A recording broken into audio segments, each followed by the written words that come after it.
5/4/2024 को समाजवादी पार्टी के प्रमुख राष्ट्रीय सचिव प्रोफेसर रामगोपाल यादव शुक्रवार को नगला रति बौद्ध विहार में पहुंचे। वहां जाकर उन्होंने भगवान बुद्ध की प्रतिमा पर पुष्पहार पहनाकर पूजा अर्चना, महंत जनों का किया सम्मान। इसके साथ साथ बौद्ध समाज के लोगों से मुलाकात की।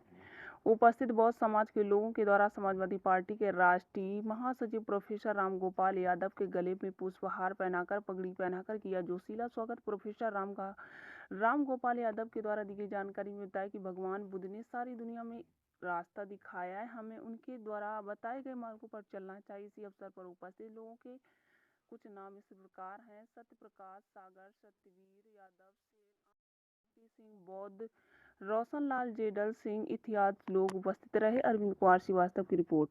के आसपास तमाम देशों में फैल गया और आपने ये भी पढ़ा होगा कि किस तरह से बाद में आदि शंकर और अन्य जो लोग थे उन्होंने बौद्ध स्तूपों का विनाश किया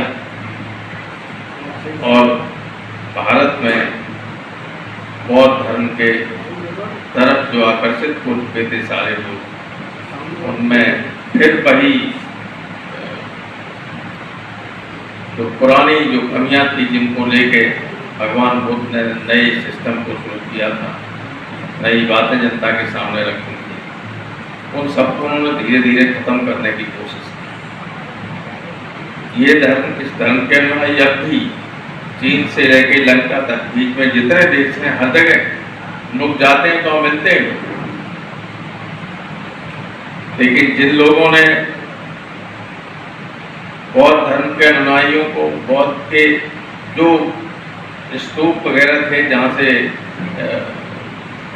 प्रचार प्रसार होता था इस धर्म का, उन सबको तोड़ा, ये सब जानते हैं। उसी मानसिकता के लोग आज बाबा साहब अम्बेडकर द्वारा दिए हुए संविधान को भी धीरे धीरे खत्म करने की कोशिश कर रहे हैं। चारों तरफ से अतिक्रमण हो रहा है, प्रत्यक्ष और परोक्ष रूप से जो आत्मा है संविधान की उसको मारने का काम कर रहा है। जो हमें अधिकार दिए गए थे, मौलिक अधिकार, जिनमें गारंटी की थी बाबा साहब ने, और इसलिए गारंटी की थी, वो कहते थे कि देश के लोगों का चरित्र असंवैधानिक है, अनडेमोक्रेटिक रहे हमेशा से। इसलिए अगर गारंटी नहीं देंगे, गारंटी नहीं करेंगे इन अधिकारों की, क्योंकि जब अनटचेबिलिटी को फंडामेंटल राइट्स में इंक्लूड किया गया, उनको एरेडिकेशन अछूत जो था, छुआछूत को खत्म करने का अधिकार, मौलिक अधिकार, तो उनका ही मौलिक अधिकार में नहीं रखना चाहिए, उनकी नहीं। अगर मौलिक अधिकारों में नहीं रखेंगे तो लोग ये किसी का हमेशा आदर करते रहेंगे। स्थिति कैसी थी आप जानते हो।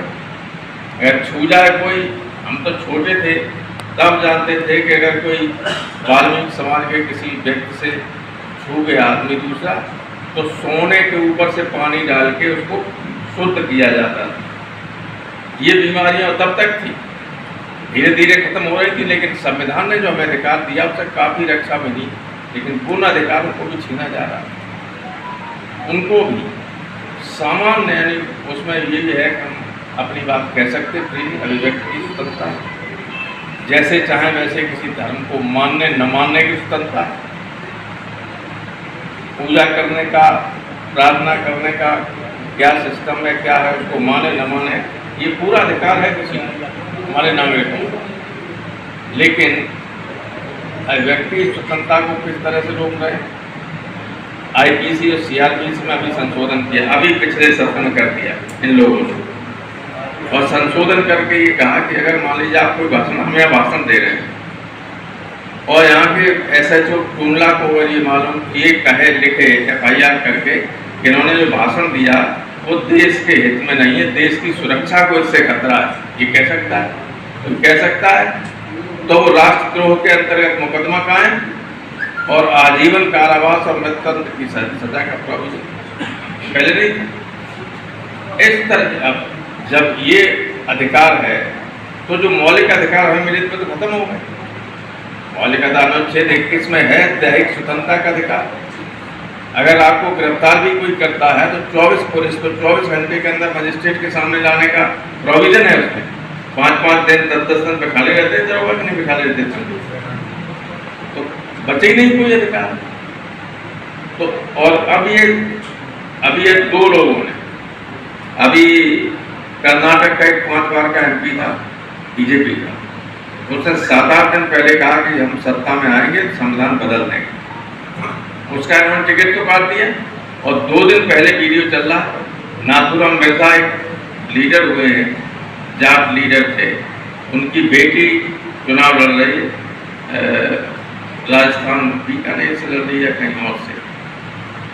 उसने कहा कि भाषण चल रहा है, सब सुनिए, कि संविधान बदल देंगे, और हम लोग यही कह रहे हैं कि हम संविधान बचाने की लड़ाई लड़ रहे हैं।